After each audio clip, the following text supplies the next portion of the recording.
Good afternoon, guys. How you doing? So far, so good. How was your summer? Hot? How was your quiz? Long? Difficult? Any questions before we start? Good? Was good? Good. Any questions for me? So I think the last time we met, yeah, you have a question? To the best of my knowledge, it's recording. But just in case, you may want to take notes. Because in the past, I thought it was recording, and then I didn't have the audio working, or the... So just in case, take notes, okay? Okay, any other questions? I always get this question the first thing. Okay, so I think the last time we met, I think I was teaching pharmacology, right? Okay, so we're going to have another personality switch, but this time back to medicinal chemistry, my favorite. Yay, that's right.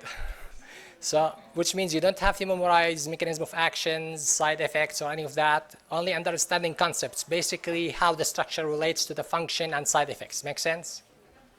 Okay, so I posted the notes already. Sorry, I forgot to do it, and hi, Eric. And somebody reminded me. So hopefully, you can access them now. You can see them, right? Okay, good.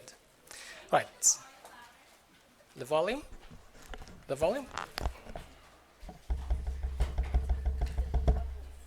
Is this better? Like that?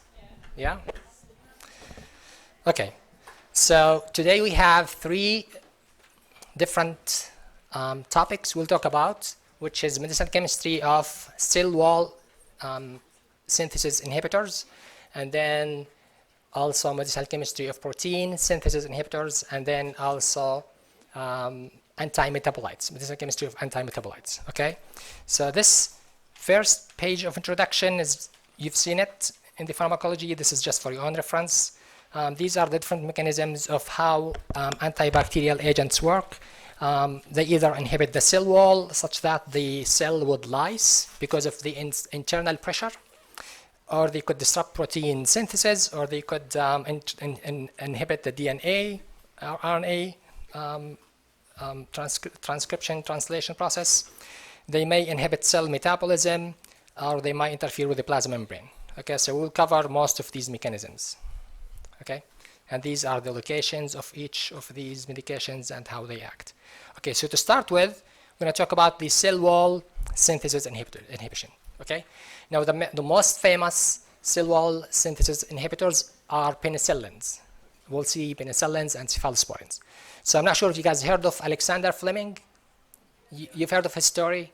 Good. Yeah. Okay, so there's a nice, in case you're interested, there is a nice link, YouTube videos, how he discovered it. It was really like accident, exactly. He went for vacation, came back, there's fungus growing on his petri dish. Instead of throwing them away like most of us do, he decided to investigate why the bacteria is not growing on the petri dish that has the fungal infection. So then apparently there was penicillins in that product of the fungus, okay? That was actually in 1938, but then 7 years after that, they identified the structure of the penicillin, okay? So this graph here shows the structure of the nucleus of the penicillin, and then this R group could be benzyl penicillin or could be phenoxy methyl penicillin. We'll talk about that soon. So let's talk about the structure-activity relationship for the penicillin. So if you check these notes, you would see that everything in the structure is necessary. For example, this square part here, it's called beta-lactam. This is essential for activity. Along with this 5-member ring, this entire thing is called bicyclic ring, essential for activity. The stereochemistry of the H hydrogens are essential for activity. This acylamine group is also essential. So, and these two methyls are also essential. So the only parts where it could make changes are actually this R group, and then this, the COH group is important, but we could modify this temporarily and rely on esterase to bring it back. So we're gonna see some changes mostly on this R group, okay? Oh, and the sulfur could also be replaced, as we would see. Sulfur group here could be replaced. So you could check these for yourself. All these are the sulfur and variations on the Archer and the ones that could be performed. So far so good? Okay. Let's talk about mechanism of action. I know you've seen that with pharmacology. It basically inhibits an enzyme called transpeptidase enzyme. Another name for this enzyme is penicillin binding protein, which makes sense. It's protein that binds to penicillin. So that's transpeptidase. Okay. And the beta-lactam, this ring here, is involved in the inhibition of the enzyme. Okay. This bond here breaks and form a covalent, irreversible bond, okay, with the enzyme and blocks it forever. Okay, which is one of the unique features of most antibiotics. When we design something for bacteria or for viruses, they bind to the enzyme irreversibly. Why? Because we don't care about the enzymes of those bacteria or viruses, because we're trying to destroy them. On the other hand, if you're designing a drug, like for human, to target an enzyme, then we avoid using things that bind irreversibly with covalent bonds. Make sense? Because we want to be able to stop the drug at some point when we want to. Okay?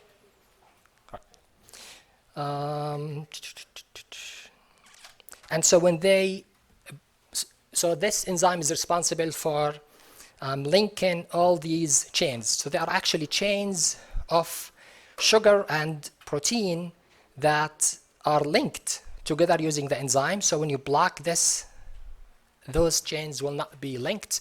So the cell wall will be weak. It's gonna, be degraded, which means the water can get inside the bacteria cell and the cell would lyse. Okay. This mechanism is bactericidal. You guys know the difference between bactericidal and bacteriostatic? You know the difference between that? What's the difference?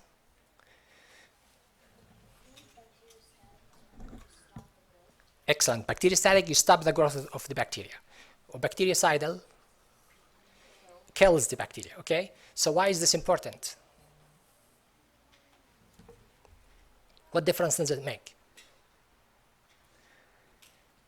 Yes, Eric? Well, like if you go and like pull off like a bacteria, right? That basically just means that you're kind of just, how do I say? Like you're kind of just like erasing the bacteria just like inside the system. However, if you're just only stopping it from growing, it could potentially go some resistances and go back.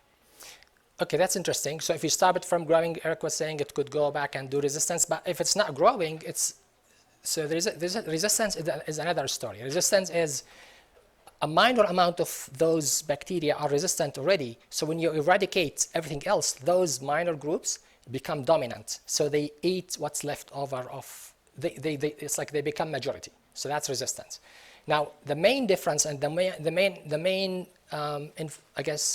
most important information I want you to keep in mind is when you use a bacteriostatic, you stop the growth of the bacteria, but then who else is going to kill the bacteria?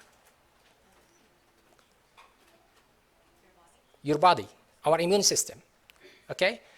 So why is this important information? Yes? So that you gain the immunity to kill So if for normal people that shouldn't be an issue because your immunity could actually kill the bacteria that has been stopped from growing. But what if you have somebody who's an immunocompromised? So then your only choice is going with bactericidal. Everybody get that? So if you have somebody who's immunocompromised, then you should go with bactericidal because immunity is weak. If not, then you could go either way. Okay? All right. So we talked about how the penicillin breaks these chains from connecting by inhibiting the transpeptidase enzyme, binding irreversibly to this enzyme. Okay, now let's talk about the gram-positive, gram-negative bacteria, and then build some, review these foundations. I think you've seen them in microbiology, and then see why is this important. So as you might remember, we have the gram-positive bacteria. It has a cell membrane, and then it has a thick cell wall. On the other hand, gram-negative bacteria has cell membrane and then a thin layer of cell wall, but then there's another membrane, outer membrane, just like with the cell membrane, similar to the cell membrane, you have an outer hydrophobic membrane. Okay, so it has two membranes. In the middle, there is a thin cell wall. It's about 2 layers. Okay. On the other hand, with the gram-positive, you have cell membrane and you have cell wall. Okay. So this hydrophobic membrane acts as a barrier to antibiotics. It prevents them from entering into the cell wall and stopping the growth of or destroying the cell wall.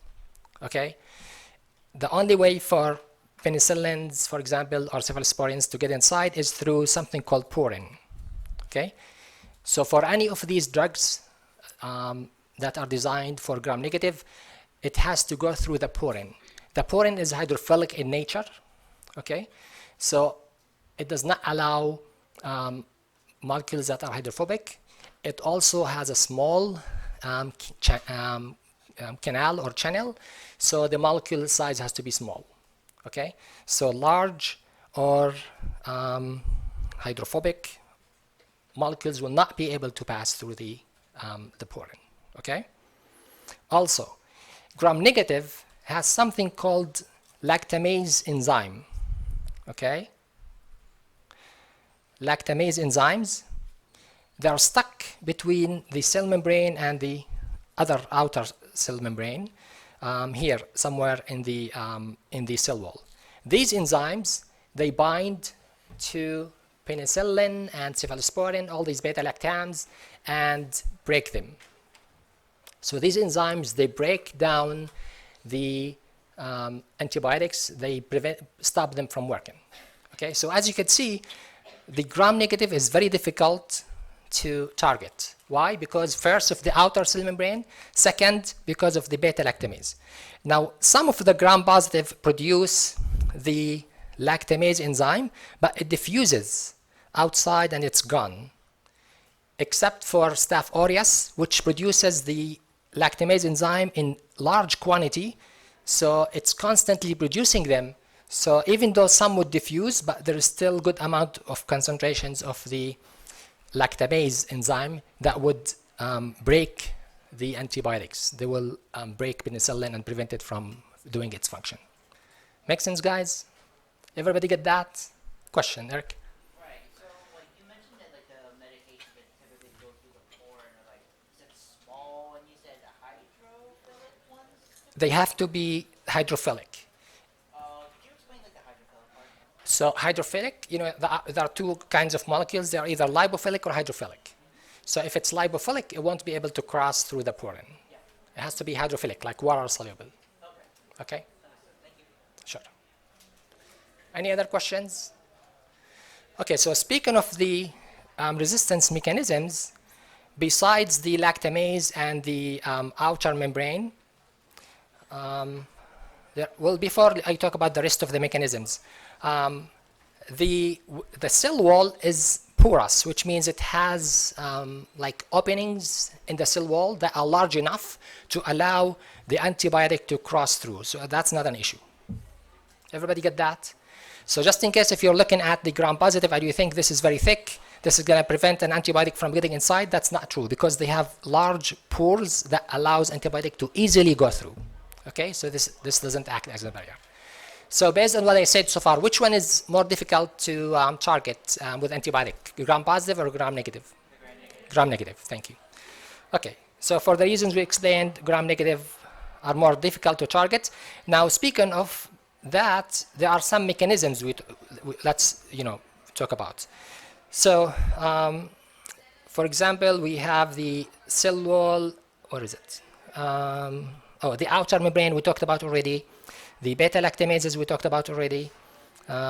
We said also that for the gram-positive, the Staph aureus also has gram-positive. I think if someone could close the door because it's too much noise, I would appreciate it. Thank you so much. There is sometimes one of the mechanisms, you know how penicillin inhibits the transpeptidase enzyme? So one of the resistance is if the bacteria produces too much of transpeptidase. Okay, so if you produce too much high levels of transpeptidase, guess what? This is going to overcome the action of the antibiotic. Another mechanism is you may have mutations of transpeptidase. Okay, so transpeptidase could deviate to other forms that don't respond to the antibiotics. Okay, another mechanism is something called efflux. Efflux is a process of kicking out the antibiotic outside the bacteria. So you may have a bacteria that has developed this mechanism where it has a pump that takes the antibiotic, kicks it out. Okay, mutations to any of those of the above, like transpeptidase, beta-lactamase, or any of this could be also one of the mechanisms. Okay, and then there is something called genetic transfer. When the bacteria dies, it could, part of the DNA could transfer to another bacteria, and now this newer bacteria become resistant. Okay, so these are the mechanisms in general. Any questions? Any questions about that so far?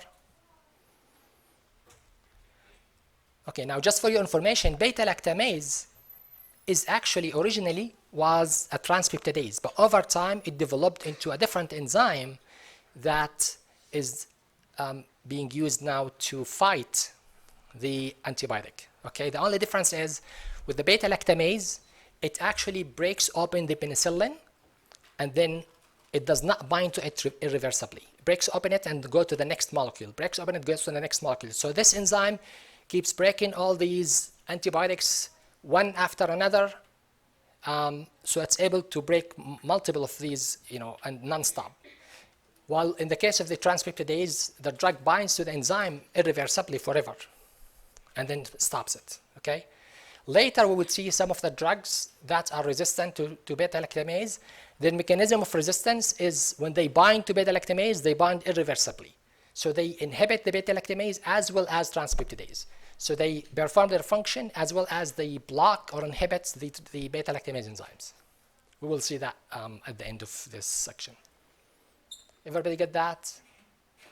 Okay. All right, now let's talk about the penicillin analogs. So the first penicillin that was discovered was penicillin G, okay, which is this one here. So this is penicillin G, also called benzyl penicillin, okay? Later we would see that we have developed penicillin V, which is phenoxymethyl penicillin. Phenoxymethyl, this is the phenoxy, this is the methyl. The penicillin G is the benzyl penicillin, okay? So the benzyl penicillin was the first one that was discovered, okay? Problem with this drug is that it's acid sensitive, so you cannot be taken orally, okay? So it has to be given by IV or intramuscular. It's also sensitive to beta-lactamases, so it means it does not work on gram-negative bacteria. It also has limited range of activity. Well, because the same thing, because it's resistant to, it's sensitive to beta-lactamase, it has limited activity. It only works on gram-positive bacilli, and some of the gram-negative, not all of them. Okay, and then we also talked about the Staphylococcus aureus that produces beta-lactamases quickly or high concentrations. So penicillin G would not be active on them as well. Okay. Another thing about penicillin G is that some people are allergic to it. This allergy could range from rash, like simple rash, to severe allergies known as anaphylactic shock. Okay? And so throughout the rest of today's lecture, we'll be looking at problems and solutions. So this is the problems with penicillin G. Let's look at how we could solve the problem. Okay? So first, let's understand how is it acid sensitive. We're going to try to design something that's stable to acid and something that stable to beta-lactamase, does not get inhibited by beta-lactamase. Okay, so if we look at the mechanism of the acid, how it breaks the beta-lactam, we would see that it's mostly because this carbonyl here is nucleophilic, so the H plus is able to attack it and break open the ring. And so one way to make it stable is by providing an electron withdrawing group. If you put electron withdrawing group in the R substitution, then the drug could become acid resistant. Okay, the most famous example is penicillin V. Penicillin V has this phenyl methoxy group, which is electronegative, has electronegative oxygen. It withdraws the electrons, so it's an electron withdrawing group, and this way you would stabilize this carbon, and as a result it does not get broken in the acid. So that's the first example. Okay, other examples on these drugs, if you have NH2 or chlorine, this is the penicillin G, or if you have heterocyclic or carboxylic groups. Everybody get that? So to prevent the sensitivity to the acid, we add a group that's electron withdrawing group. A good example is penicillin V. Okay? All right, now what about the lactamase sensitivity? Beta-lactam enzyme sensitivity. You might remember this already if we talked about it or not. Anytime you have an enzyme that attacks a drug and we want to protect the drug from this enzyme, can you think of a way to protect the drug? What do we call the mechanism of doing so?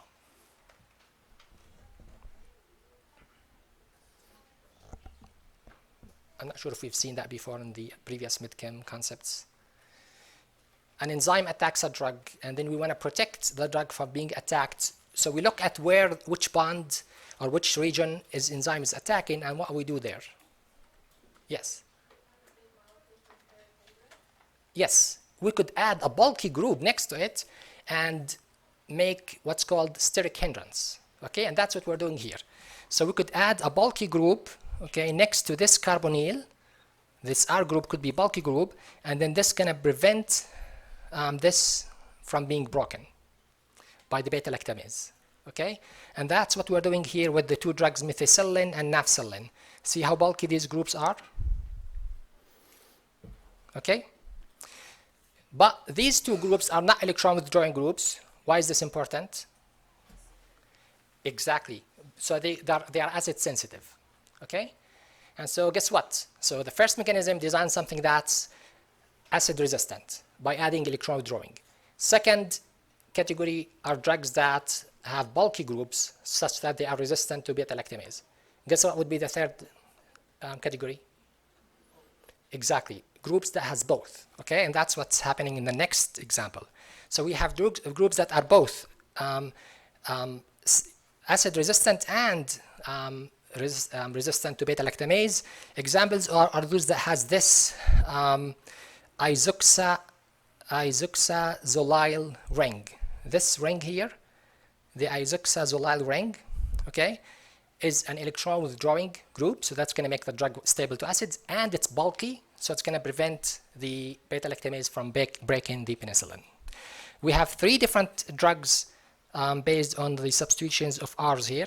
We have oxacillin, cloxacillin, dicloxacillin, based on how many chlorine they have. Everybody get that?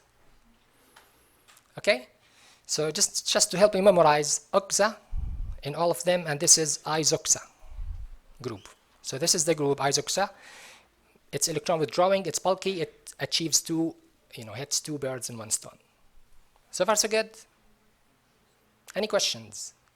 Yes, Eric. So, like, for example, right, like, we talk about the two specific ways on how we design it. First off, we want to go and have an electron withdrawing group to be able to go and help out with, protecting against the acid.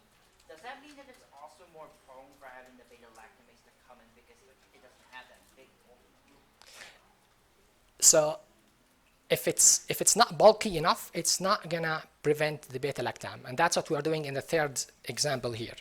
We're using a group that's both bulky and electron withdrawing, such that it's achieving both goals. And do you know like which medications that we most likely would see? Do you see the ones that have both more, or see ones that have one or the other? Excellent question. So which ones do you see more commonly used? Usually we would always start with the weakest antibiotic. Why? Because we do not want resistance to develop. So you would always see like people starting with penicillin. Well, problem with penicillin G, it can only be given by IV. So you would see that in the hospital.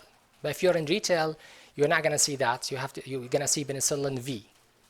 So G, injection hospital, V as in vector, could be taken orally.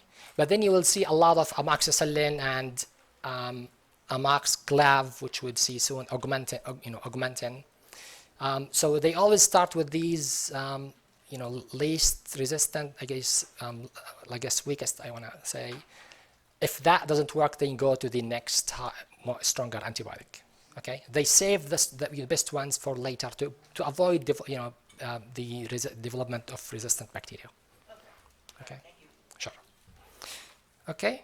Now another thing we want to improve on, besides making the drug stable to the acid, resistant to beta-lactamase, is enhance the spectrum of activity. Okay, we want the penicillin to work not only on gram-positive, but we also want it to work on gram-negative. Now, unfortunately, we don't have an exact mechanism that we could target, so this is done by trial and error. So different groups have been designed and checked on the drugs, and then the result has been recorded. Okay, so this here was performed mostly by trial and error. Okay, so and based on what they got so far, there have been some 3 classes of drugs that has better spectrum of activity on, they could act on gram-negative. Those are the ones that has NH2 at the alpha position here. Okay, they are called aminopenicillins. And then we have carboxypenicillin. They have CO2H at the alpha group. And then finally, the uridopenicillin, which has urea at this group. Okay. So these are the 3 categories we're going to look at, and they have enhanced broad spectrum, different broad spectrum. So it's just better than the penicillin we started with. Okay. So the first category are the aminopenicillin. Now, because these groups happen to be electron withdrawing groups, okay, guess what? They're actually resistant to the acid, so they could be taken orally. Okay, examples on such drugs are ampicillin, amoxicillin, the most famous drugs you've seen. Amoxicillin, ampicillin are an example of aminopenicillin. They have broader spectrum of activity than penicillin G, and because of the fact that these groups are electron withdrawing, so they are stable to the acid, which is why we can give them orally. Okay, but these groups are not large enough, so they do not protect. So they are, the drug. So the drug would still be sensitive to beta-lactamase. Okay. Now, one additional information is that they don't work on Pseudomonas aeruginosa because this bacteria has developed the mechanism of efflux mechanism. Okay, and the outer membrane has low permeability. So these are one of the mechanisms we talked about. So this bacteria is resistant to these 2 drugs because of these mechanisms. So far, so good on the aminopenicillin. Any questions? No. Okay. The second group, carboxypenicillin, they are not electron withdrawing, so they have to be injected. They cannot be taken orally. Okay. And then it was found that they are resistant to the beta-lactamase, even though it's not bulky. It's just they were just found that it's resistant, and it acts against Pseudomonas aeruginosa, which we didn't cover. Now, I don't expect you to know the spectrum of activity of each antibiotic, just so you know. I mention them as needed or if it's related, but I don't expect you to know which one is active on Pseudomonas aeruginosa, which one is active on Staph aureus, etc. This is something that the pharmacy practice faculty will, check you on. Okay, check your knowledge on. Okay, the third group are the uridopenicillin. Again, it's not electron withdrawing, so it has to be injected, cannot be taken orally. It is bulky. Okay, so it's basically could protect against beta-lactamase, and then it's active more than previous class on the Pseudomonas aeruginosa by trial and error. Okay, it was found to be active. Any questions about these 3 classes? So I do expect you to know which groups are electron withdrawing, which groups are bulky or not. This way you would make the conclusion whether this drug is stable to be taken orally or not, whether this drug is stable to beta-lactamases or not. So please, as you study, check those groups and make sure that you know that, oh, this is a small one, but it's electron withdrawing, so it would be stable for acid. This is why we can take it orally, but it's not stable for beta-lactamase. Make sense? Yes, Eric. Yeah, I was thinking, right, like, could you explain again, like, why is it something like the piperacillin, right, it tends to be more, like, active against, like, the pseudomonas versus, like, some other ones that might not? Oh, this spectrum of activity. Yeah. So honestly, I mean, spectrum of activity like is designed, or actually the conclusions made are based on trial and error. So by modifying different groups and testing them on bacteria, they noticed that, you know, groups or drugs that has NH2, for example, has better spectrum of activity. Those that have carboxylic versus urea. So they noticed that they act on this bacteria but not the other. But the exact mechanism of why they, I mean, it has to do with the structure, but it's not well established, or at least I didn't come across it. Okay. Thanks. Sure. So far, so good? Questions? Okay. All right, so that's what we have so far for the penicillin. Let's now switch and talk about cephalosporins. So it has overall a very similar structure to penicillin. Can you tell what's the difference between the cephalosporins and penicillin? Are you looking at this structure? Can you tell the difference?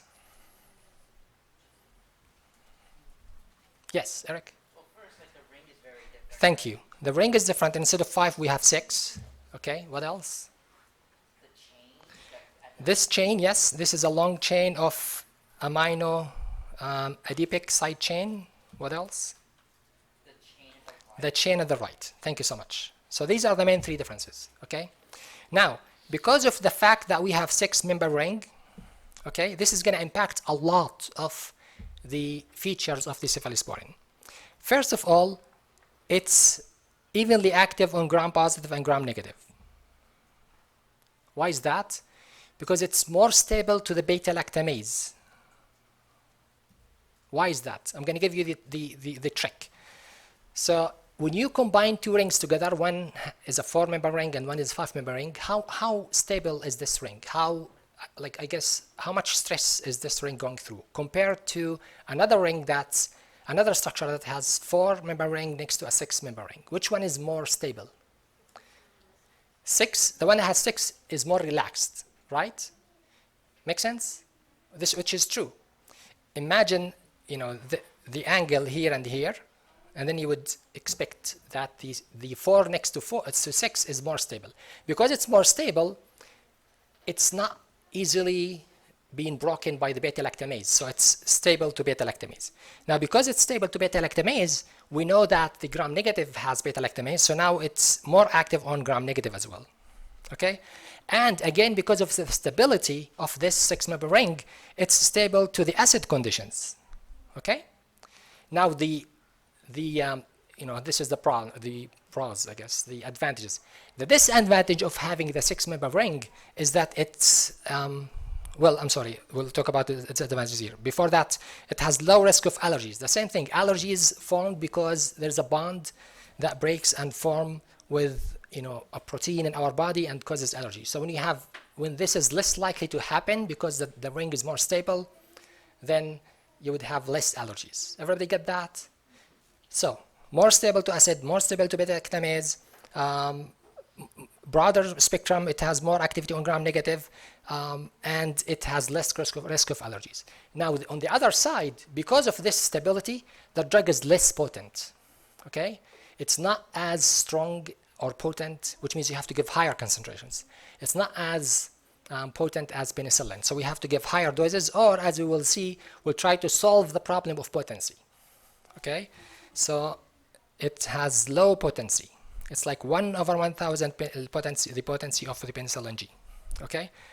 Now another problem is it is not orally absorbed through the gut wall. Now do not mix this with acid stability.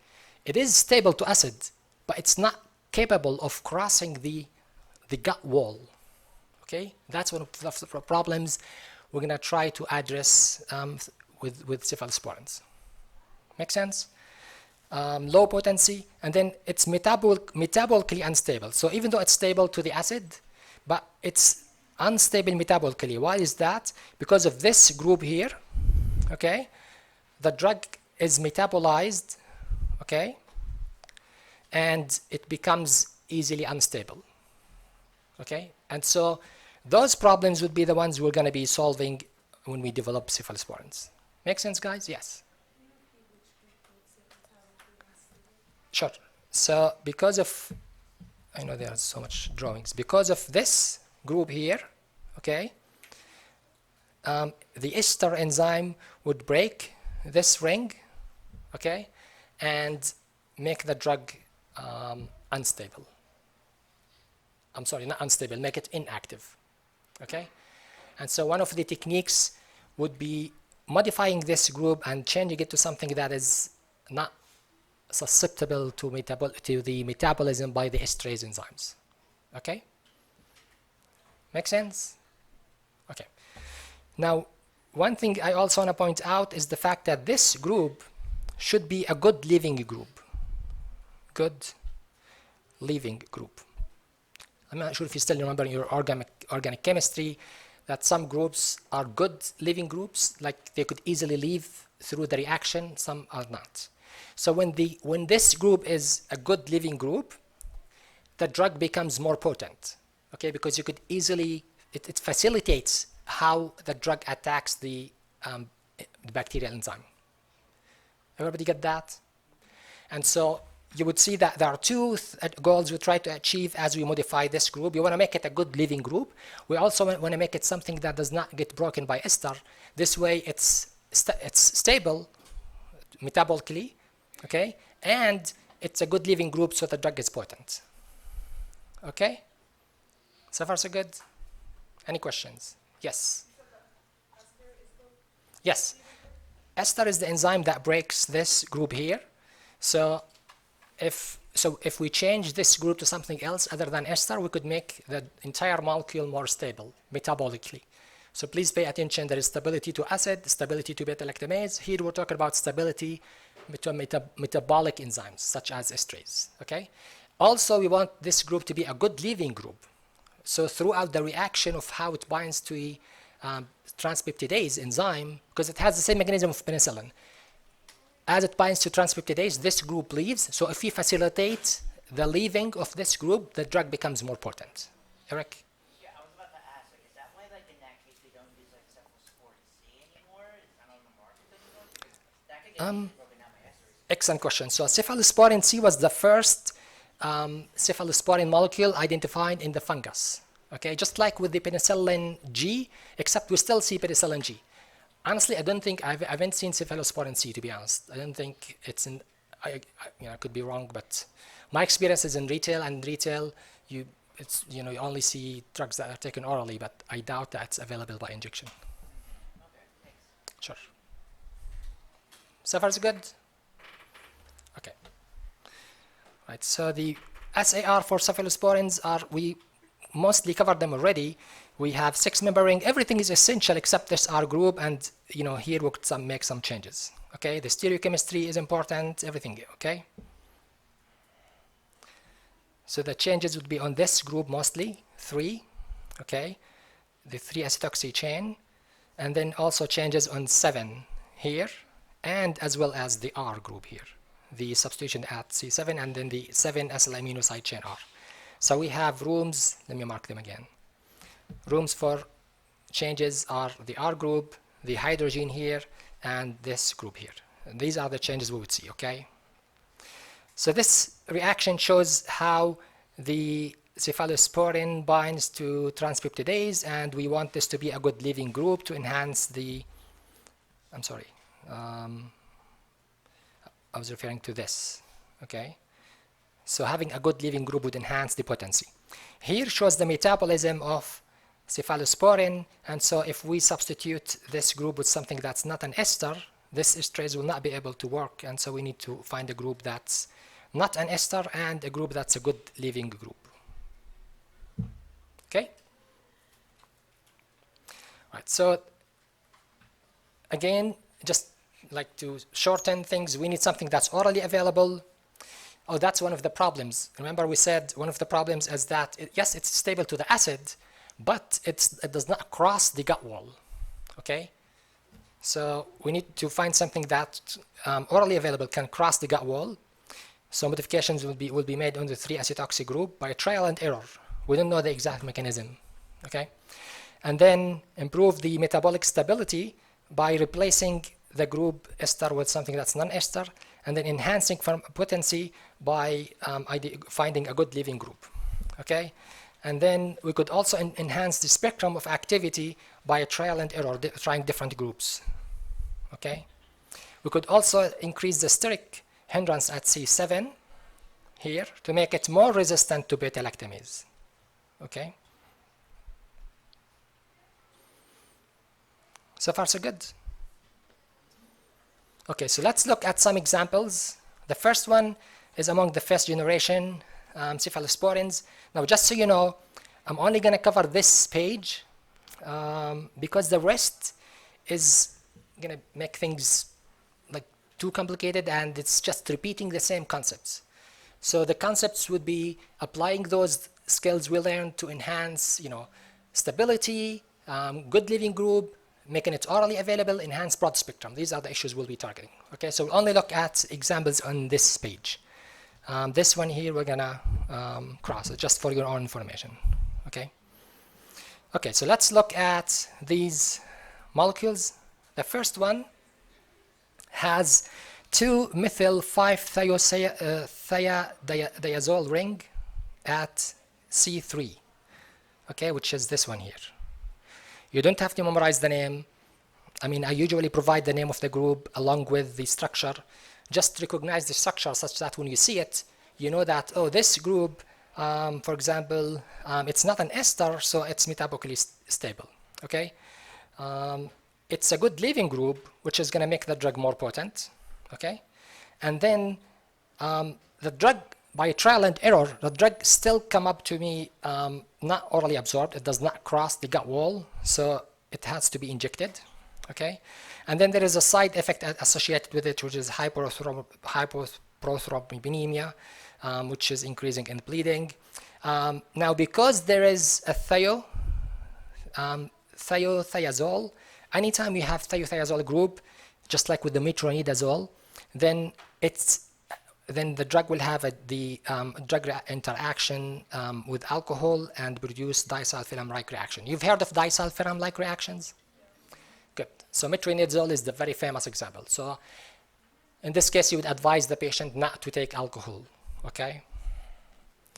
Right. And relatively unstable, it's another feature. You should protect it from light and heat at C7 tetra, whatever that group is. It doesn't say what it does. Anyway, so the key point is this group here, okay? Because I could question the concept, but when it says this one is orally absorbed, I cannot explain why, because we don't know what's going on. But this group is key. Because of this group, it's a good leaving group, so you should know it's a good leaving group, and it's not an ester, so you would achieve the two goals we are trying to do here. This drug is called cefazolin, okay? Questions about this example? Bless you. Questions? So far so good. Okay, the next one are the cephalexin, you know, most famous, and cefadroxil. Okay, so here we have methyl at C3. So first of all, somehow this improved the oral absorption. We're not sure how. It just happened by trial and error that this drug is taken orally. Even if you don't know the structure, we know that, you know, cefadroxil and cephalexin available in capsules, it's taken orally, right? And then it's not an ester, so it's metabolically stable. It's not a good leaving group, so it has less potency. Make sense, guys? Okay. Now, the phenyl group on the side chain, the phenyl group on the side chain here happened, in the case of the cefadroxil, happened to increase the duration of action of the drug, so allow for once daily dose. I'm not sure if I emphasized how important this is. You know, taking a drug once versus taking it multiple times a day taking it once is like a $1 billion business for pharmaceutical industries.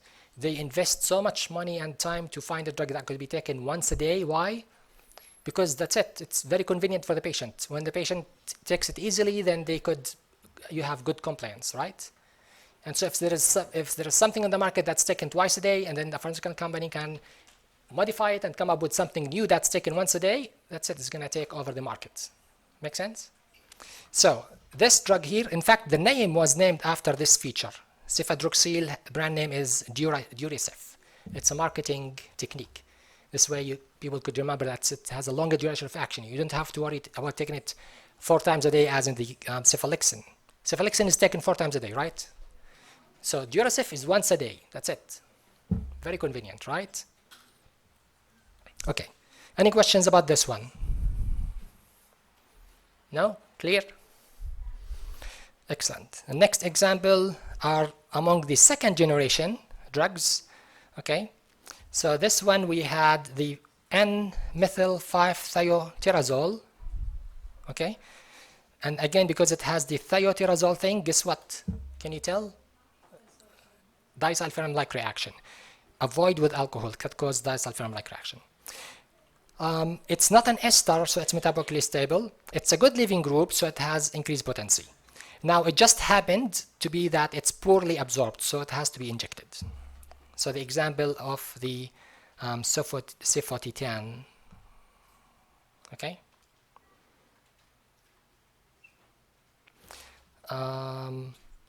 And then one of the side effects is hypoproteinuria, so it could increase bleeding. But like I said, I'm not going to test you on the side effects unless it's linked to a structure. Then I could say, you know, what does this part of the structure does, and you know, to the side effects. At C7, there is a methoxy, a group that provides a steric hindrance. This group here causes a steric hindrance, and so it increases beta-lactamase resistance, which means it increases the spectrum of activity compared to the first generation cephalosporin. Okay, so this drug has 2 features: this one here and this one here, and the resulting, you know, characteristics because of these 2 groups. Make sense? Yes. What does it mean by good leaving group? What's a good leaving group? So in organic chemistry, there are groups that leave easily, like the bond breaks and they leave quickly. And so in this case, because part of the mechanism of the action of the drug is at the end, this group leaves. So if you put a group that's could leave easily and quickly, the drug goes faster, and then so the potency would be higher. Okay. Any other questions? Okay, and then the last example, I believe, for cephalosporin, we have urethane group here at C3. Oh, urethane here at C3. And so it's not an ester, so again, it's metabolically stable. It's a good leaving group, so it's potent. Now, it just happened to be that it's poorly absorbed, so it has to be injected. Now, there is an ester prodrug for this cefuroxime that includes the acetyl. So you would add an acetyl group.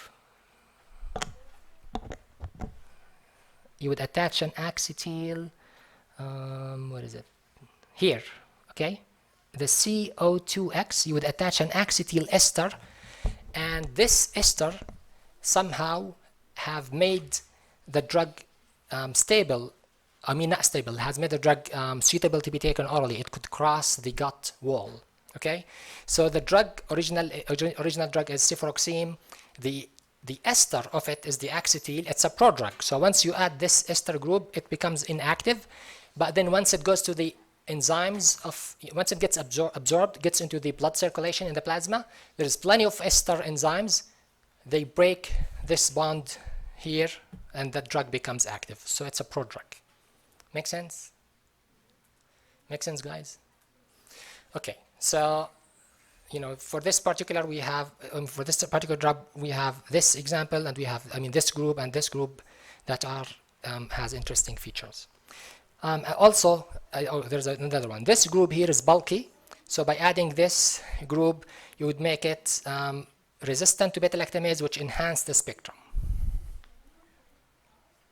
So far, so good? Okay, so that's what we have for cephalosporin. Before I move to the next class, do you have any questions? Dr. Hassan, Yes. so with, I know that you talked about the ceftazidime, right? But like with the cefoxitin, is it the same same principles there as well? Because I realize that like there's like an N-methyl 5-thioterbinazole, but I don't see that on the cefoxitin. Yes, so the cefoxitin shares some of the features such as the bulky steric hindrance here, stabilizing neighbor group, stabilizes neighboring group carbonyl. I'm not sure if it's a good leaving group or not, to be honest, but it's not an ester for sure, so that could be make it more stable. So I can't remember why I did not include enough information of this one. But if I did not, I cannot ask you about it. But just for your information, just looking at the structure, it's resistant to beta-lactamase. It's not an ester, so it's stable to metabolism. I'm not sure if it's a good leaving group or not. If it is, then it would be enhancing potency, okay? It might be the reason why that one is used more in the hospitals. At least like when I was like in like one of the hospital rotations. Cefoxitin? Cefoxitin. I saw a lot of cefoxitin more than cefoxitin. Oh, okay. Yeah. So it must be taken by injection then. Yeah, it's an injection. Okay, so we know then there's no way to tell if it's orally stable or not except by trial and error. So in this case, it's not orally suitable. I think somebody has a question here.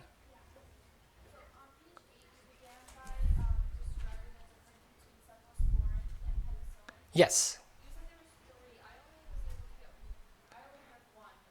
The differences? Oh, there was this group here, the 6-member ring, and this group here. Okay? Sounds good? Okay, so the last category, and then we'll have a break, of the beta-lactamase inhibitors is something called carbapenem.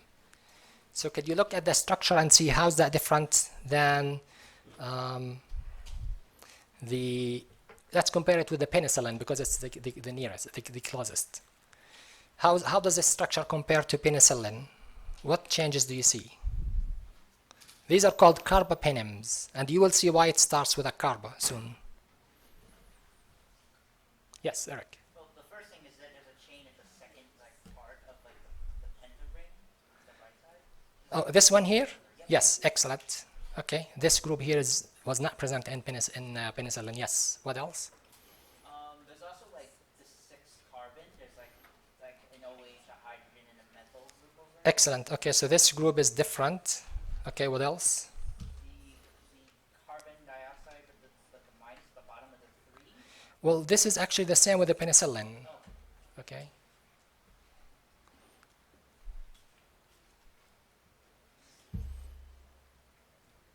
There are two main features, two main differences that actually gonna make this class of drugs extremely good.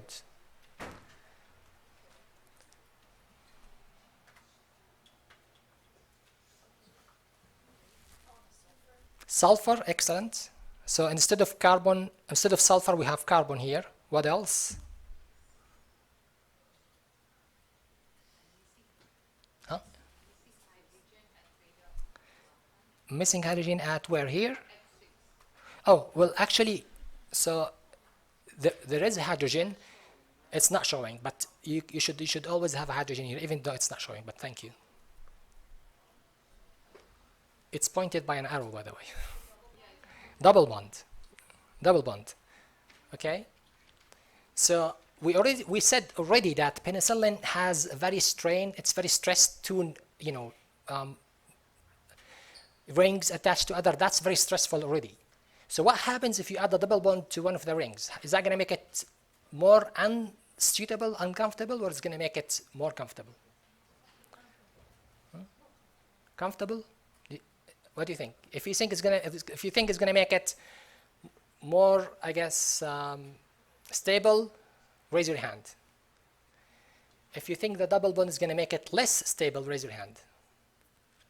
If you're sleepy, just wanna go home, raise your hand. So that's the rest. So anytime you introduce a double bond, the angle will be even much stricter. So instead of having 109 degrees, it's going to be 120, and it has to be planar because all the atoms has to be in the same flat surface. But if you have a single bond, then there is some room for the atom for the bond to move. So adding a double bond will make it way less stable. Okay, and because of that, this drug is very potent. It's very potent and very strong to the point that it not only attacks peptide transpeptidase, it attacks another enzyme that's very important and responsible for resistance. What is that enzyme? Beta-lactamase. It attacks beta-lactamase. So beta-lactamase comes in to, breaks the drug. The drug is very strong. It binds to it irreversibly. So now it's inhibiting the enzyme, itself, beta-lactamase itself. Usually beta-lactamase binds to the drug, breaks it open, leaves it, goes to the next one. Breaks it open, leave it, go to the next one. This one, when beta-lactamase comes to it, because it's so strong, it binds to it, forms irreversible covalent bond and never leaves the enzyme. It's stuck with it. So the enzyme now is not functional. So because of that, when you get rid of the beta-lactamase, now the drug becomes stable to beta-lactamase. It has a broader spectrum of activity, and it's more potent because it binds to the transpeptidase easily with smaller doses. So it's more potent. It's more resistant to beta-lactamase, so it has better spectrum of activity. Make sense? So everything comes from this double bond here. Okay. All right. And so we have some examples on these drugs, okay? Let me see if there are important points. So we talked about the inhibition of beta-lactamase. We talked about the broad spectrum. Now, it just happened to be that it's not absorbed from the GI, so it has to be injected, okay? Very potent with very broad spectrum. We talked about that. Has poor metabolic and chemical stability. And so these are the two things we're going to work on. Having it more, stable chemically and metabolically, and then improving its absorption from GI such that it can be taken or injected. Okay, so the first example is imipenem. Okay, so there's an enzyme called dehydropeptidase that hydrolyzes the imipenem through the hydrolysis of beta-lactam and deactivates it. But we could combine imipenem by another drug called silastatin. So imipenem usually is combined with silastatin. This silastatin inhibits this enzyme. And so it makes that, if you inhibit the enzyme that metabolizes the drug is not metabolized now. Okay? Another example is the meropenem. It has a chiral methyl group at position 1, which makes it resistant to this enzyme again. And so it's used as a single agent. So meropenem here, okay? It has methyl group at position 1, okay, that makes the drug resistant to the enzyme that breaks the drug, okay? So it's given alone, unlike the case with the imipenem. Finally, doripenem also has a methyl, okay? So it could be taken single, but it also has similar spectrum to these two, and it's considered more potent. So this one here has methyl group, and it does the same thing. Make sense? Any questions? Oh, there is a fourth one. Ertapenem has a methyl group as well. Okay, same here. It has benzoic acid, leads to binding to plasma protein, which makes it a long duration of action. So I'm not sure if we talked about this. One way of increasing duration of action is by designing the drug in a way such that it binds to plasma protein, and so the plasma protein acts as a reservoir. Okay, so the plasma protein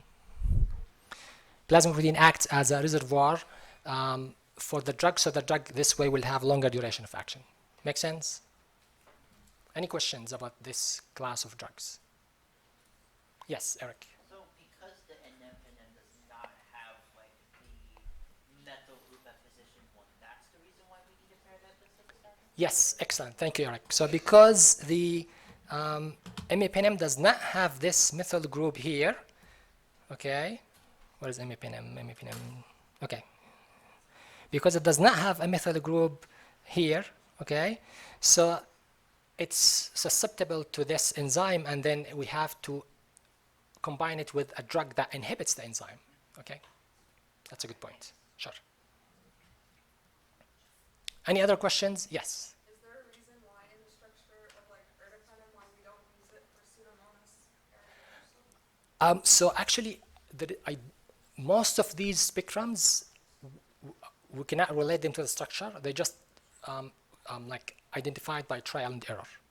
So, you know, only the other features that, you know, we talked about so far, like the acid stability to acid, stability to beta-lactamase, you know, all the ones that are related to structure. But most of the like acting on certain bacteria are by trial and error. But broad spectrum, for example, when the drug is resistant to beta-lactamase, which has to do with the structure, we could conclude that it has broader spectrum of activity than other ones. Okay. Any other questions? Okay. I know you need a break, but I think if you bear with me a few more minutes, we could finish this. There's only one page left. Sounds good? Okay. So remember when we said carbapenem not only binds to penicillin, to transpeptidase, it also binds to beta-lactamase enzyme and inhibit them. Can we design drugs that just do that? Can we design drugs that could actually specifically bind to beta-lactamases and inhibit them? If we do, we can then combine them with the penicillins and enhance the activity of the penicillin and other beta-lactamase. And that's what this category of drugs are doing. Beta-lactamase inhibitors, those are inhibitors that are designed specifically to target the beta-lactamase and bind to them irreversibly and just like stuck with them such that beta-lactamase is not able to do its work, okay? And it's usually combined with an antibiotic such as, you know, cephalosporins or amoxicillin. And so these are some examples. We have clavulanic acid, and I'm sure you've heard of the famous example Augmentin. Augmentin has amoxicillin and clavulanic acid combined, okay? We also have Mentin, which has ticarcillin and clavulanic acid. Another example are the sulbactam and tazobactam. So these are suicide substrates. They bind irreversibly. Their mechanism is called suicide substrates. They also bind irreversibly to the enzyme, and so they block the beta-lactamase, and so they are used in combination with another antibiotic. So you have Unacid, you have Zocine, and Zerbaxa. Notice that they all have these beta-lactamase inhibitors, and they have the antibiotics, okay? And then finally, we also have Avibactam, which is combined with ceftazidime, and the drug is called Avicaz, okay? Make sense, guys? Now, I don't see structure-activity relationship here with those beta-lactamase inhibitors, so you don't have to worry about the structure. Just understand the concept that those, they inhibit the beta-lactamase and they are combined with antibiotics, okay? Finally, we have other drugs that inhibit the cell wall synthesis we're not going to cover here, which is such as vancomycin and cycloserine and bacitracine. They also inhibit the synthesis of the cell wall in different mechanisms, okay? There are three different definitions here that I think are very helpful for any time we talk about infectious disease. Have you heard of potentiation, addition, and synergism? So when you combine two antibiotics, the effect could be potentiation or addition or synergism. Have you heard of these definitions before? You did? So I don't have to define them. You've heard of synergism, but there is addition, there is potentiation, okay? So, but let me briefly describe them. So, so potentiation, if you have a drug that has zero effect, and then you add it to a drug that has some effect, and then the effect is greater than the first one, it's called potentiation, okay? Because it potentiated the effect of this drug, even though it has no effect. Addition, if you have a drug that has some effect, you combine it with another drug that has another effect, and the result is the combination addition of exact both effects added together. So if this is, let's just give random numbers. This is 2, 3, you get 5. This is called addition. You're simply adding the activities together. Now synergism, if you have a drug that has some effect, let's call it 3, and then another drug that's had another effect, 2 and 3, and the effect would be greater than 5. You get something that has 7. That's called synergism. In all cases, we're enhancing the activity of the combination of the two drugs has enhanced activity. It's just different levels. Some of them is potentiation, others are addition, and the third one are synergism. Good? Questions before you go for break? Questions? Okay, well, let's have 10 minutes break and come back. It's 3:07, so come back at 3:17, okay? Thank you.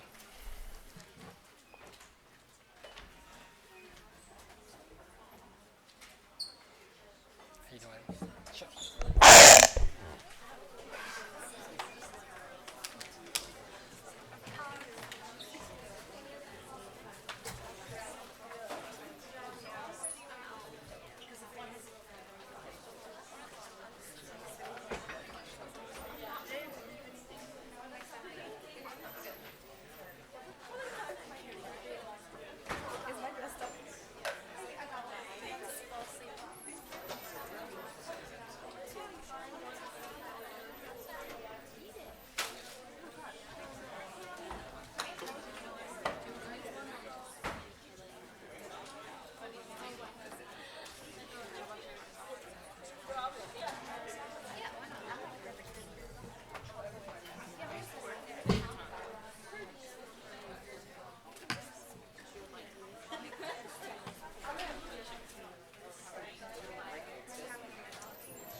Okay, let's continue. So next class of drugs are those that work on the protein synthesis. Okay. Now, in the case of the beta-lactam inhibitors, were those drugs bactericidal or bacteriostatic? Cidal, because they break the cell wall, the bacteria dies. Most of the drugs that are protein synthesis inhibitors, they freeze the development and the growth of the bacteria, but they do not kill it. So these would be acting as bacteriostatic, okay? And so we would not go with this choice if somebody is immunocompromised. Good, okay.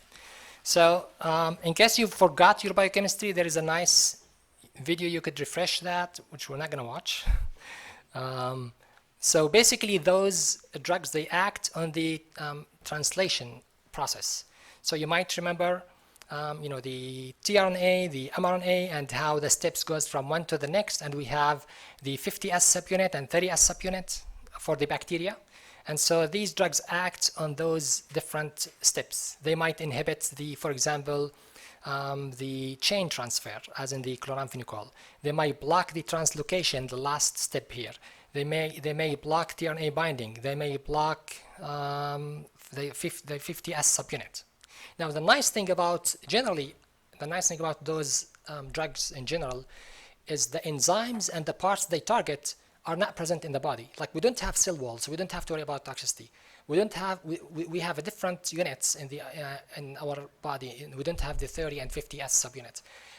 So these are enzymes that we could design drugs for safely and not worry about toxicity to human. Okay, I mean there are some other toxicity of course, but generally speaking. So in our body we have, for example, the 60 and 40 subunits. Okay, so let's start by the first class, tetracycline. This is the structure for tetracycline. From the name, it has 4 rings attached to each other. It's a bacteriostatic mechanism of action binding to 30S subunit. I'm not going to question you on the mechanism of action. This is pharmacology, okay? I will question you only on the structure, of course, okay? So they could cross the outer membrane of the bacteria through passive diffusion and the inner membrane by a carrier. So there is an active transport that carries them inside the cell. Now those, because they act on the protein synthesis process, which happens inside the bacteria, they have to cross the both outer and inner membrane, okay? Examples of these drugs are tetracycline, doxycycline, minocycline, tigracycline. Tigracycline has poor oral availability, so it's given by IV. Okay, and these are the differences in the structure. You don't have to memorize the structures, okay? Okay, so the only things that I have for tetracycline is actually their side effects, okay? So tetracycline, because of this nature of this, polar groups, they attach themselves to all these metallic ions such as calcium, magnesium, aluminum, and zinc, and bismuth, and iron, okay? Why is this important? Interactions, thank you so much. Interactions where? In the stomach, chelation, they're called chelation complexes, okay? And so what would be counsel the patients who take tetracycline? Separate them, exactly, separate the two products by at least how many? 2 to 4 hours, okay? Now what's unique, there's something unique about bismuth. Bismuth stays longer in the stomach, so if you take bismuth first, you have to wait 4 to 6 hours instead of 2 to 4. But if you take tetracycline first, then within 2 hours to 4 hours it's absorbed, then you can take bismuth. Okay, just something you can keep in mind. So bismuth is present in pepto-bismol. You might remember that, right? Okay. All right, so other side effects are, they can attach themselves, because they bind to calcium, they can attach themselves to the teeth and bones. So for like developing like children, or in case of pregnancy, you should avoid these products, okay? Because they could give the yellowish coloration to the teeth, and then you could weaken the bone, okay? Also, they should be avoided with milk products, cheese, antacids, multivitamins, because again they prevent the absorption. So just pay attention to products that have these ions, like antacids, for example, like Tums, like aluminum hydroxide, magnesium hydroxide. Okay, so they they could bind to the calcium and aluminum. Okay. Vitamins and antacids, vitamins, mineral supplements, or multivitamins sometimes, because they have iron, they should also be avoided. Another side effect is the phototoxicity. So they make people who take tetracycline, their skin becomes sensitive to the light, so they have to use sunblock, or they could stay at home. Okay. So that's everything they have for tetracyclines. Any questions about that? Yes. So for the chelating complexes, it's spaced 2 to 4 hours, but for bismuth, it's 4 to 6 hours? If you take bismuth first, you have to wait 4 to 6 hours before you take tetracycline, because bismuth it sticks to the mucus of the stomach. It stays longer in our body. Okay. But anything else? Everything else, 2 to 4 hours. Now, if you take tetracycline first and then bismuth, then it's 2 to 4 hours. Okay. So the point is, you're just giving enough time for the drug to be absorbed, and most of drugs get absorbed within 2 hours, maximum 4, and then you administer the next drug. Okay. Make sense? Questions? Yes. Eric. Like anything in association with the structure that makes the reason why it's phototoxicity? Oh, I actually couldn't relate that phototoxicity to the structure. If there was, believe me, I would have shared it with you guys, because this is my interest. Anytime I see the structures could explain something, I would include it. So in the tetracycline, I'm not sure why. You would see the same problem with the sulfonamides. They also cause photosensitivity. Okay. Yeah. Okay. You're welcome. I think somebody here has a question. Any other questions? No. Okay. The next class are macrolides. So again, they are bacteriostatic. They bind to the 50S ribosome. Okay. They cannot be given with chloramphenicol or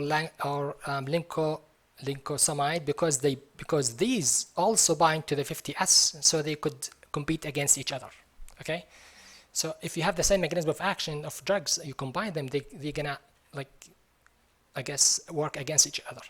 Usually when you combine drugs, you combine them such that one works on certain pathway, another works on another pathway, and the combination of the effects is synergized, or addition or potentiation. Okay. Okay. So these are nice alternatives to people who have allergies to penicillin. Okay. So you could give them macrolides. I'm not sure if you've seen that already, like things like erythromycin, clarithromycin, azithromycin. So anytime we have people who are allergic to penicillin, these would be like the first line of therapy after penicillin for people who are allergic to. Okay. There is a drug-drug interaction common with these macrolides.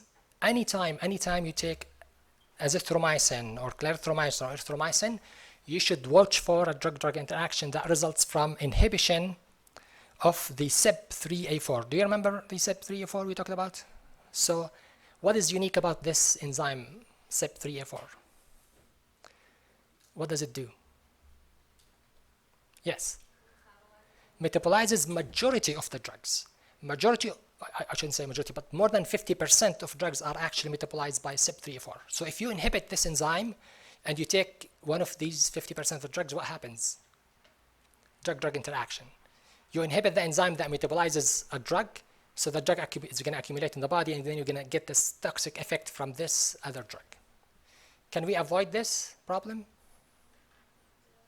How? Huh? Okay, if anybody says separate, I'm gonna kill them. Oh, I used my just, you know what that means, gesture? Yeah. So here in the States, this means perfect, right? But growing up from home, this was my mom's expression for when I'm in trouble, like I'm gonna be in big trouble. I sometimes use it against my kids, and they get confused, like, wow, what's going on? So if you see me do this means it's like in big trouble. You should never use separation except when you have the chelation complexes. Why? Because it's in the absorption.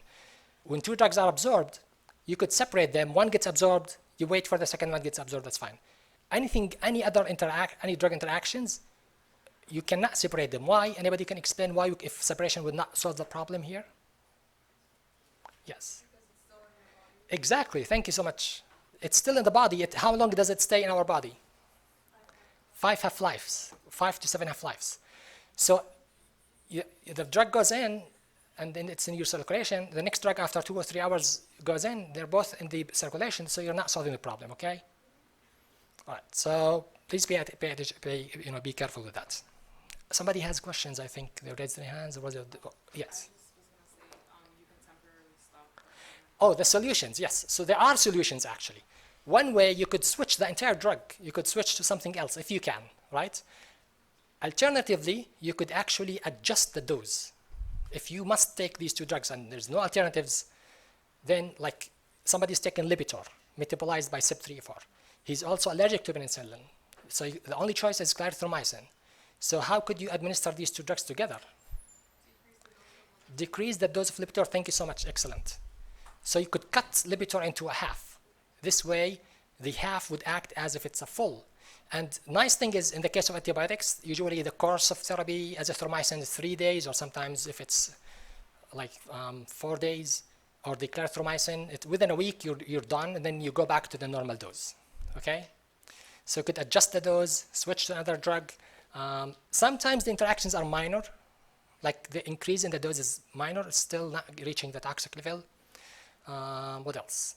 So there is ways of managing drug interactions that you guys should be aware of. Sometimes you could stop the drug, like if it's not so urgent drug like Lipitor, you could stop it for a week. Nothing's going to happen. But if it's a blood pressure medication, you cannot stop it, right? But if it's Lipitor, because it's not something that acting like immediately, you could just wait, stop it for a week, and then go back. Okay. Any questions? Okay, so now let's start by the erythromycin here. So it has 14 member ring, okay? It has a sugar and amino sugar attached. So this is the amino sugar attached, and this is the sugar attached to this 14 member ring, okay? Now this erythromycin is unstable to the stomach acids, okay?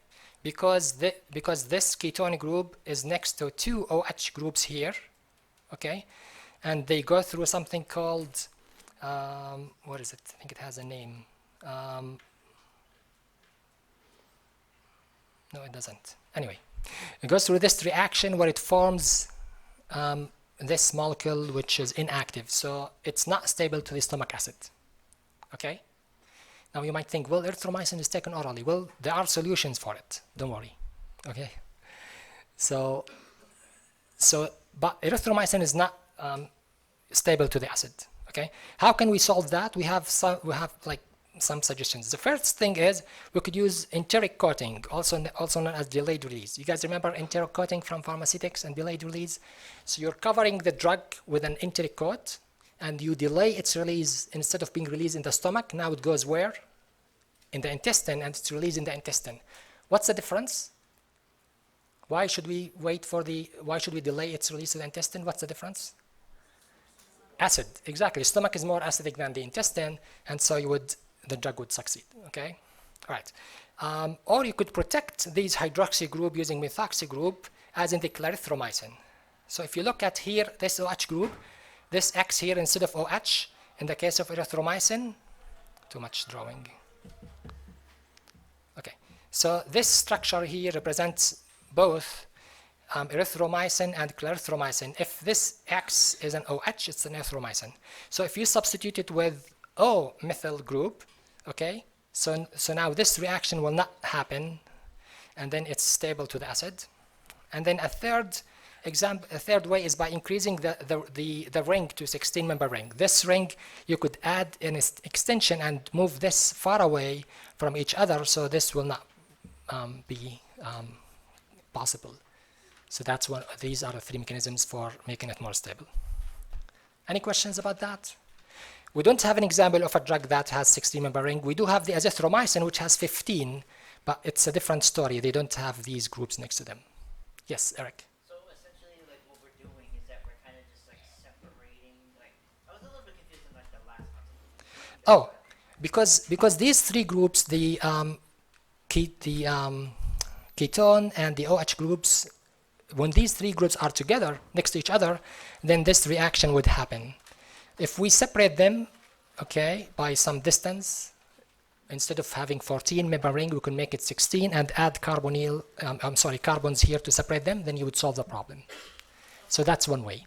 Another way is replace this with an OCH3, so it's not a hydroxyl group anymore. And then the third way is using the enteric coating, okay? Okay, so that's one problem that we solved with erythromycin, which is acid stability, okay? Another problem with erythromycin is that it has unpleasant taste. Now, if you take it as a tablet, you probably won't have problems because you swallow it immediately. You could coat it, sugar coat it, that's no problem. But if you have erythromycin in the solution, you probably seen that in pharmacy, erythromycin solution, right? It has horrible taste. And so there are ways to cover that, okay? So one way is you could design a prodrug called erythromycin ethyl succinate, EES, which is a prodrug, okay? And this drug is, let's see, prodrug that's frequently used in oral suspension use large. It masks the bitter taste of the drug. So this prodrug does not have the bitter taste, and once it's absorbed, it's switched back to the original one, and then you would solve the problem of the unpleasant taste. Okay? Another way is by making the drug very insoluble. So when you make it in a solution, or if you take it orally, it's not soluble, it does not dissolve, and then, you know, drugs has to dissolve, or chemicals has to dissolve and reach to the taste buds before you could before you could taste them. If you modify them such that they are not dissolved, you don't get this horrible taste. So that's another mechanism, okay? And then, of course, we talked about the film coating for tablets. You know, even though it doesn't stay longer in the mouth, but just in case, you film it with a coat, sugar coat, so it's not staying in the, you know, so even if it stays long in your mouth, it does not give this feeling, this taste. Or you could enterically coat it, which is required anyway for, you know, the acid stability. So you could hit two birds by one stone by enterically coating the erythromycin. Okay. Now for injections, you would have to formulate it into the other like salts that are oral soluble, such as erythromycin lactobionate, to enhance its solubility for injections. Questions? So that's everything about erythromycin. Next is clarithromycin, used for Helicobacter pylori, but we're not worried about medical uses because you learn this in pharmacology and with the practice faculty. It has greater activity than erythromycin. It just happened to be, even though the only difference is with the OH group here. Okay, and it's stable to acid, like we said, because it doesn't have the hydroxyl group. The third example is azithromycin. It has 15 member ring, and it has an N-methyl incorporated, and so there is no cyclic internal, and so its acid is stable. So this methyl group attached to the N does not allow this thing to happen, okay? And it's a 15-member ring, so it's stable to the acid. And then finally, it has an excellent long half-life, so it's usually given once daily. You've probably seen the Z-pack, you know, the 5 pills that you take 2 the first day and then 1, so it's just once daily, which is nice, okay? Okay, any questions about macrolides in general before we move to the next class? Any questions? Everything is clear? Yes?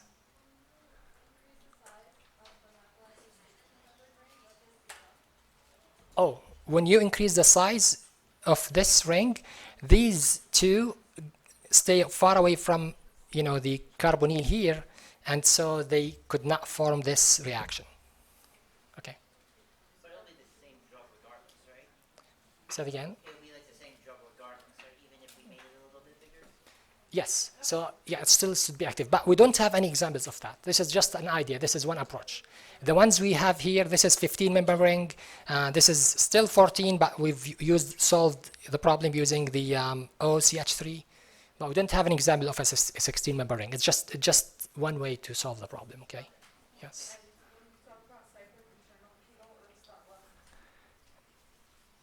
This thing here? Yes. So this is what happens when you don't fix the problem. This reaction would happen between 1, 2, and 3, and you would, under acidic condition, you would have inactive drug. Okay.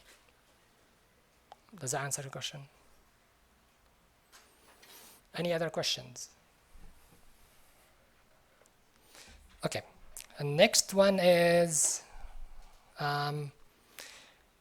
lincosamides, things like clindamycin and lincomycin.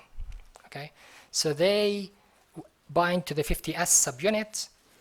They are bacterial. Let's see, I think static most of them, but just in case, because there are some exceptions.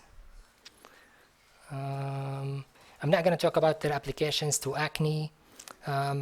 Very oral insoluble palmitate, prodrug to mask. It has the same problem with the bitter taste. So we designed a prodrug called the palmitate, the lincomycin or clindamycin palmitate. Okay, just like with the macrolides, clarithromycins, erythromycins, azithromycins, they are alternative in the case of people who are allergic to penicillin. Okay, somebody allergic to penicillin, you could use macrolides or the lincosamides. Okay, that's it about the lincosamide. So just the bitter taste. Can I ask about the mechanism? Alternative, of course, is not. That's another pharmacology concept. So just the bitter taste and masking it with a prodrug, which is the palmitate. Make sense? The next class are called oxazolidinones. Oxazolidinones. Okay, such as the linezolid and tidiazolid. I honestly didn't think there's any medicinal chemistry here other than just, it's just purely pharmacology concepts, like how they act. Let's see, they inhibit monoamine oxidase, so that's one of the drug-drug interactions. You should avoid administering them with the monoamine oxidase inhibitors. They are 4 to 16 times more potent. This one is more potent than this, but it doesn't explain that in the structure. So there's really not much, nothing here that's medchem.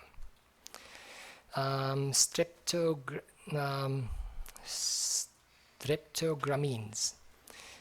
So this drug example are the combination of two drugs known as brand name Sinersid.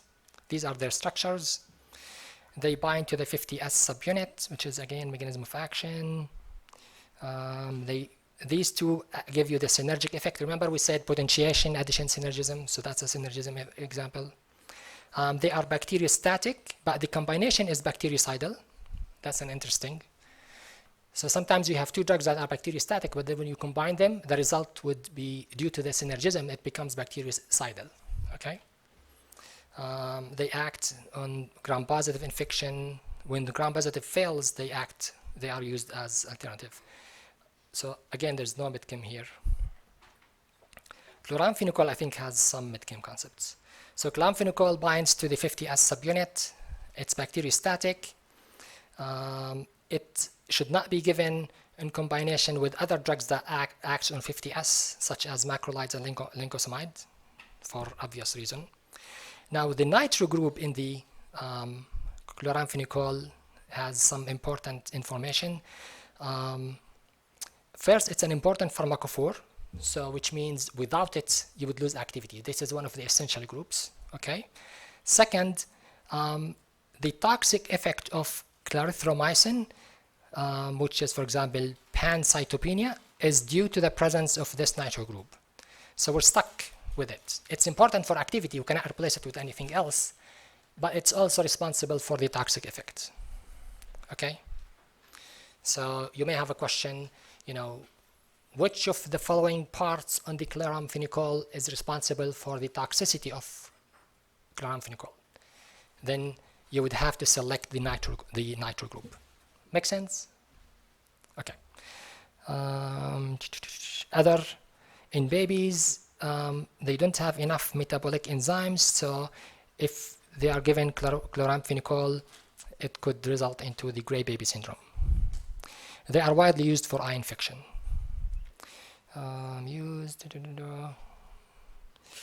Product of injectable form. Okay, solubility issues. So when you have solubility issues, in this case with the chloramphenicol, then it's given as a prodrug of hemisuccinoyl ester to enhance its water solubility. Okay. So that's all for the chloramphenicol. So basically, the importance of the nitro group to the activity, and the same group causes toxicity, and to enhance the injectable water solubility, we design it in the ester form, the hemisuccinoyl ester form. Mid-chem concepts. Questions? So far, so good? Okay. Aminoglycosides, there's not much really mid-chem concepts. It's just the mechanism of action here, and it's bactericidal. Okay. So that's it for this second handouts. Any questions here before we go to the last one? So far, so good? Okay, so hopefully you caught all these mid-chem concepts, because these are the ones I'll be questioning you on. Okay. All right, so the last one are drugs that interfere with the metabolism, like metabolic reactions, metabolic enzymes. Okay. So the first one are the sulfonamides and trimethoprim. So just to give you some backup information, there is something that's called, I don't have the name for it, sorry.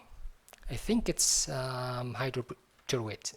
Anyway, so this initial molecule is converted into this molecule, okay, which is then converted by another enzyme into a third molecule, which is converted by a fourth enzyme into this final molecule, tetrahydrofolate, which is essential and important for synthesis of the nucleotides.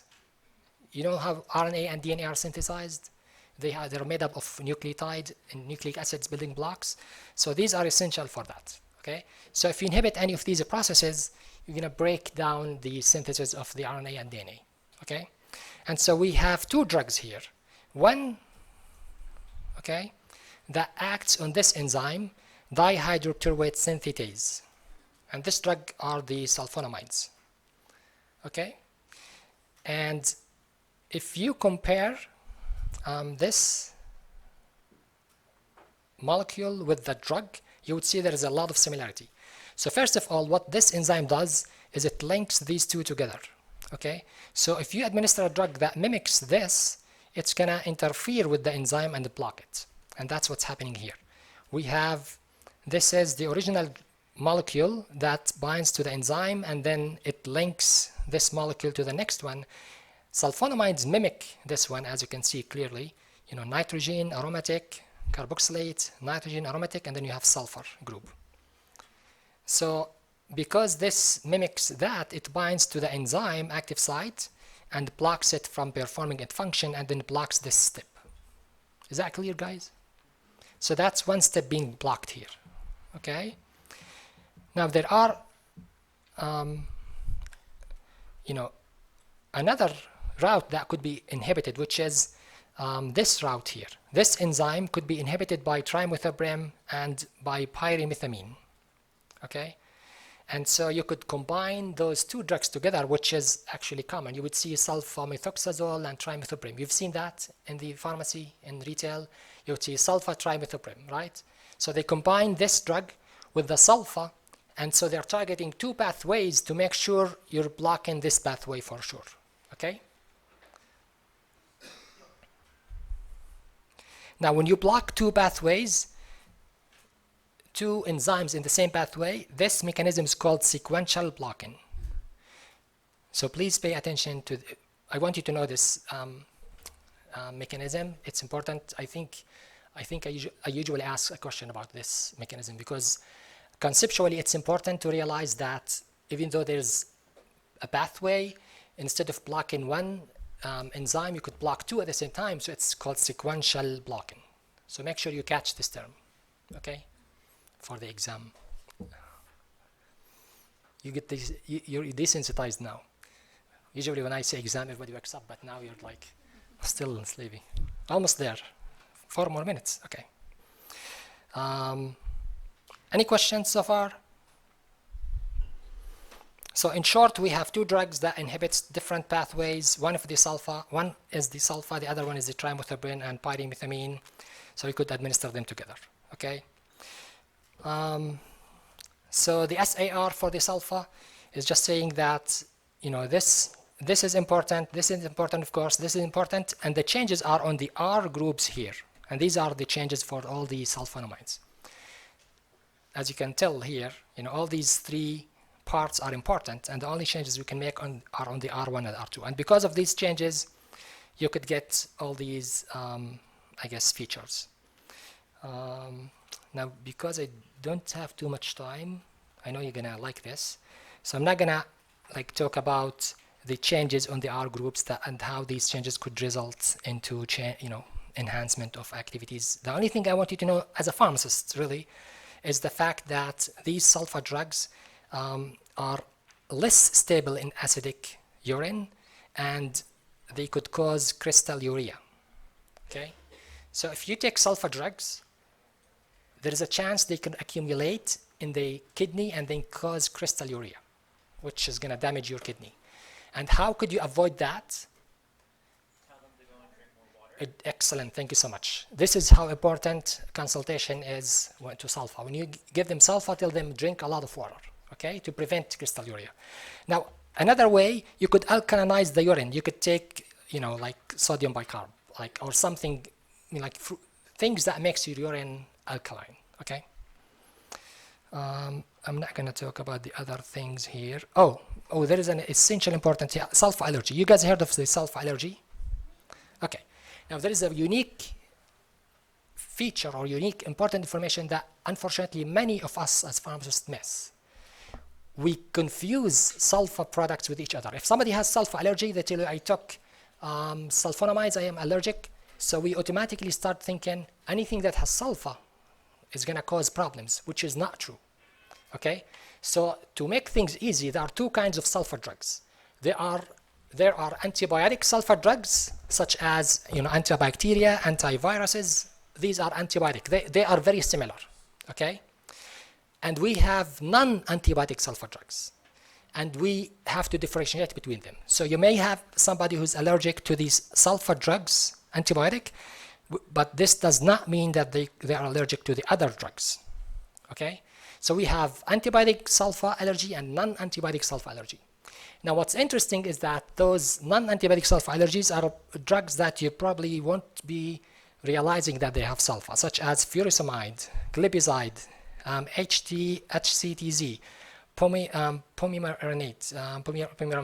cyclocloxib, and cetolol. Now, something else that might have sulfa, but you don't have to worry about allergy, is things that has sulfate, like morphine sulfate. You might think somebody has sulfa allergy. If they can they take morphine sulfate?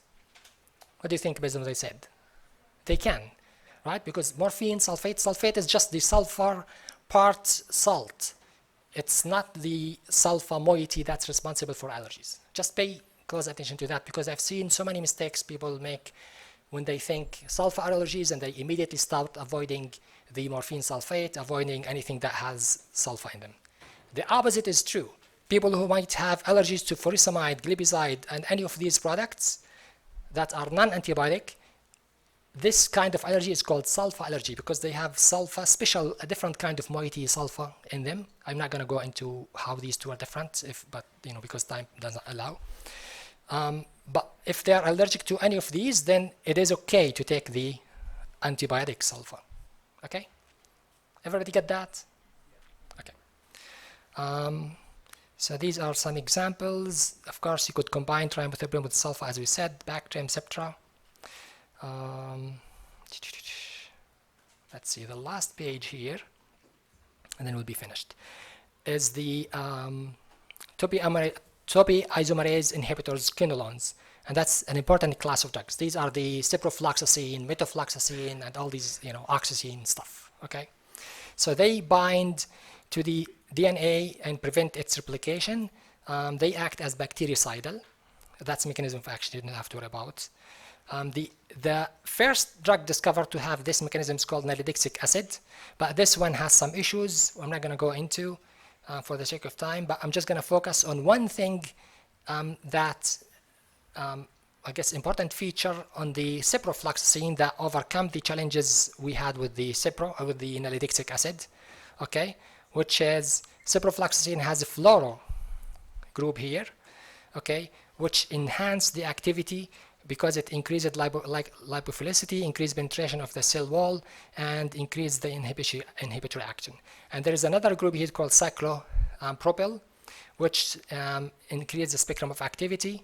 And then finally, we have this piperazine ring that increased the activity against S. aureus, reduced the side effect, and also increased I was referring to this one here, sorry, at 8, C8. And there at 7 here, piperazine, this group enhanced the spectrum, increase the binding to GABA receptor in the CNS, so you may have sinus effect. I'm not going to go through the SAR for those because of time limit. Oh, important information, just like with the tetracycline that causes chelation complexes, ciprofloxacin and all the quinolones, they could cause chelation complexes with the same thing, the bi and trivalent ions such as calcium, aluminum, ferrous. So the same thing that applies to tetracycline, we apply it to ciprofloxacin. We should avoid it separated by 2 hours, bismuth 4 to 6 hours, and so forth. Any questions? So the only thing I want you to know from the quinolones is actually only the cipro midchem part. Questions? Yes, Eric. You said at the end that it was similar to the tetracyclines where you want to go and separate out the things that go in chelate, right? Yes, so you want to separate, so just like the same thing we did with tetracycline, with the ciprofloxacin and all the quinolones, we should avoid administering cipro along with any of these metallic ions, calcium, aluminum, ferrous, and things like that. Okay. In fact, the cipro also has photosensitivity, just for your own sake, just like with the tetracycline. Okay. So it's like the tetracyclines in a way. Yes, just like tetracycline in terms of the chelation complexes. Any other questions? Okay, well, you've been so patient. Thank you so much. Have a good afternoon. I'll see you. I think that's it for the this course. I'll see you next module. Okay. Have a good day. Yeah, that's the only lecture I have for this course. Yes, unfortunately. I'm gonna see you. All right. See you next module, I guess.